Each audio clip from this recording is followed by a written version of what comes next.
yang soal pencabutan nggak?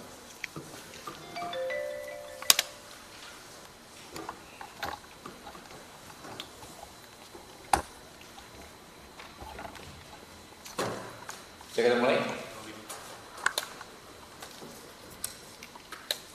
Ya, bismillahirrahmanirrahim. Assalamualaikum warahmatullahi wabarakatuh. Salam sejahtera rekan-rekan semua.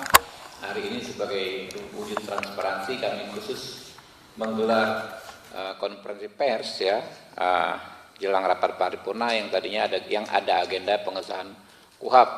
Wallahu alam bisawab. Apakah nanti akan ada pengesahan atau enggak? Itu keputusan yang bukan di kita, ya. Dan kita tunggu saja, kalau ada pengesahan ya kami siap saja. Teman-teman, ada dua hal ya yang kami perlu sampaikan terkait beredarnya hoax atau informasi yang tidak tepat atau tidak benar sejak kemarin. Yang pertama adalah terkait tuduhan bahwa Komisi 3 DPR RI mencatut nama sejumlah LSM ya dalam pembahasan KUHP. Sebagaimana kita ketahui kemarin waktu rapat kan kita 10 Juli sebetulnya sudah selesai tingkat pertama pembahasan di Panja lalu Timsin, tapi karena memang teman-teman banyak meminta kita membuka kembali, kita buka kembali.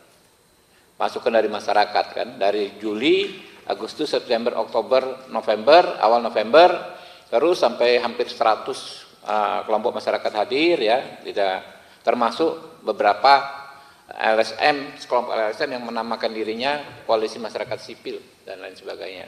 Tapi intinya yang nggak menyebut dirinya secara Koalisi Masyarakat Sipil ya juga masyarakat sipil. Ya.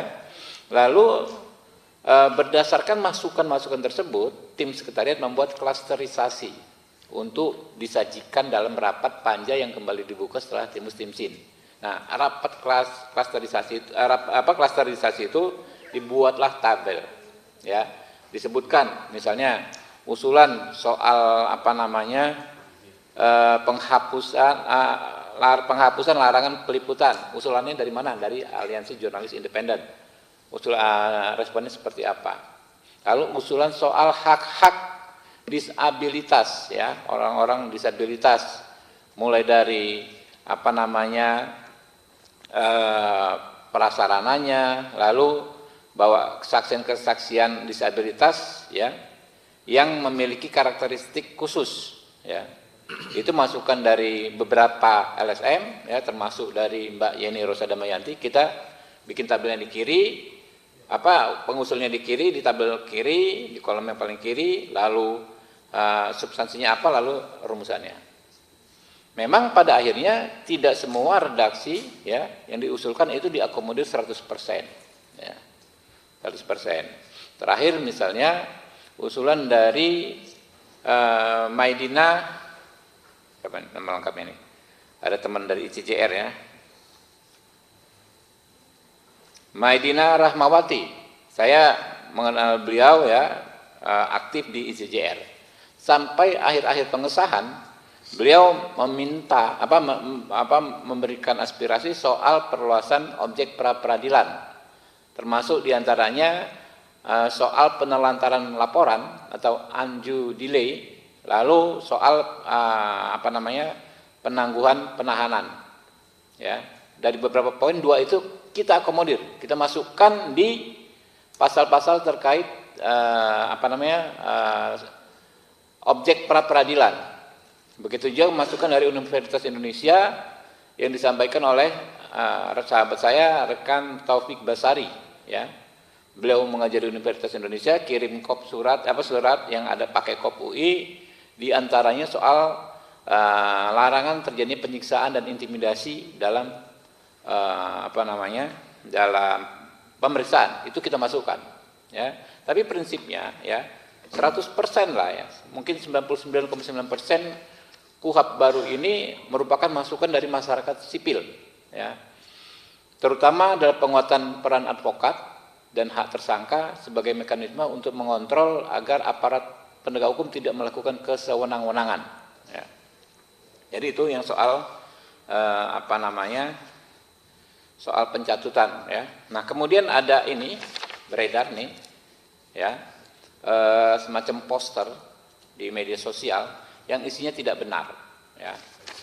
Disebutkan ya kalau RKUHP disahkan, polisi jadi bisa lakukan ini ke kamu tanpa izin hakim. Ini tidak benar sama sekali. Pertama, diam-diam menyadap, merekam dan mengutak-atik komunikasi.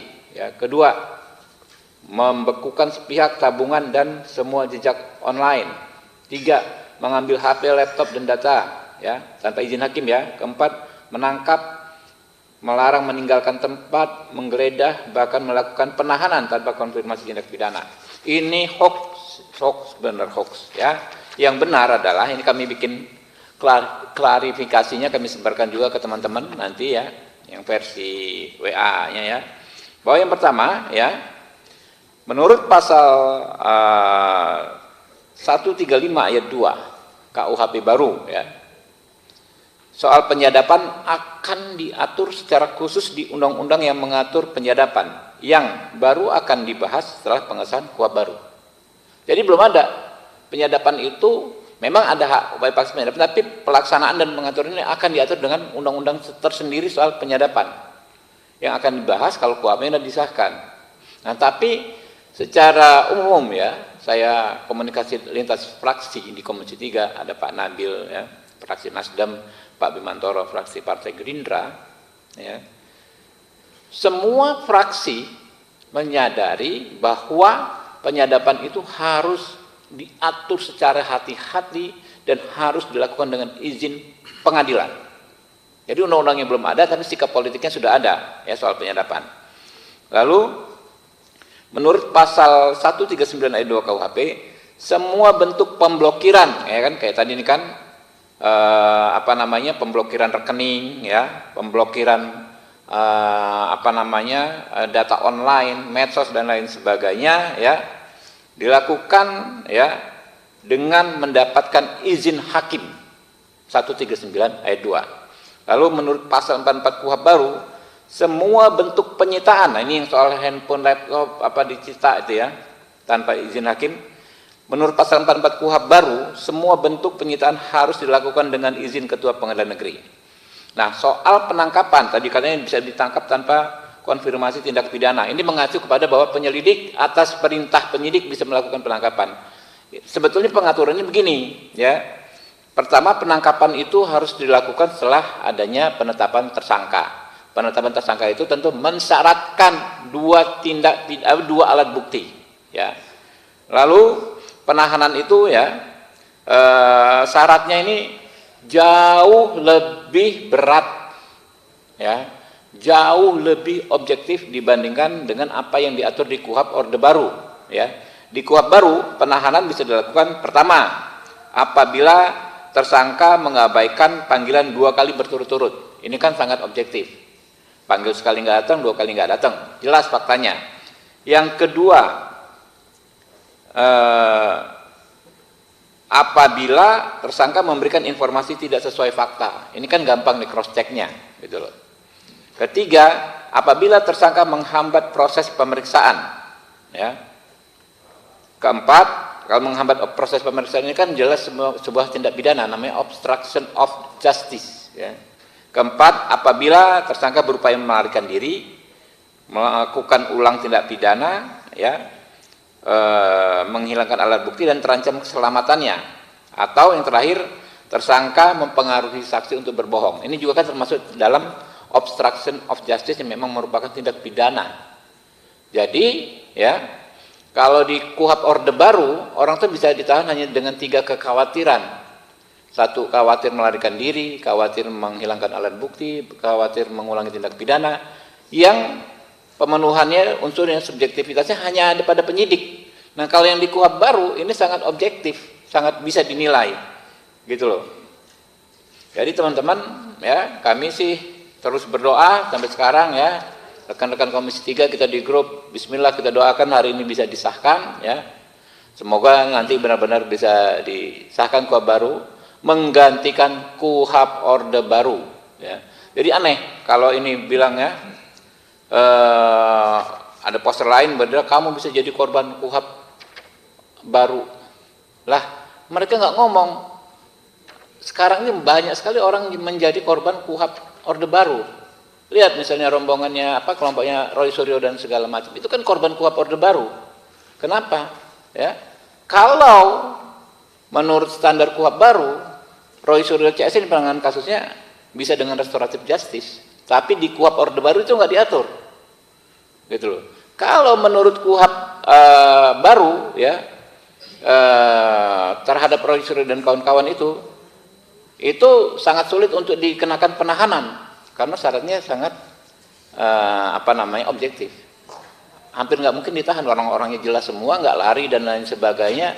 Tapi kalau menurut KUHP Orde Baru, ada peluang dia ditahan sewenang-wenang. Pak Roy Suryo dan kawan-kawan ini. Jadi yang darurat itu adalah bagaimana kita mencabut KUHP Orde Baru. Yang emergensi panggilan darurat itu bagaimana segera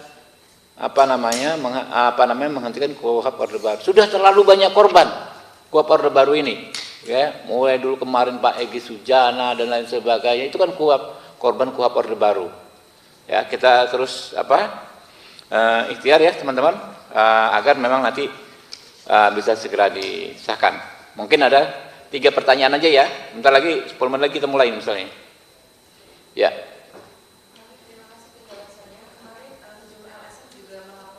Anggota Panja KUHP ke MKD dengan dugaan pelanggaran etik karena memanipulasi partisipasi berhubungan. Apakah MKD akan menindaklanjuti laporan itu? Saya nggak datang pertama ya, baru datang atau enggak? Saya ngomong sejak awal tadi. Ya, yang tidak ada pencatutan udah saya sampaikan. Itu aja jawabannya. Oh enggak, kalau saya ya itu laporannya mengada-ngada. Orang jelas kok nggak ada pencatutan, apanya memanipulasinya. Kami justru mengakomodir aspirasi mereka dan 100%, ya 99% mungkin isi KUHP baru ini adalah aspirasi dari masyarakat sipil. Ya. Oke? 2 lagi, kalau nggak ada oke ya. Nanti cukup ya. Terima kasih. Billahi taufiq wal hidayah. Wassalamualaikum warahmatullahi wabarakatuh.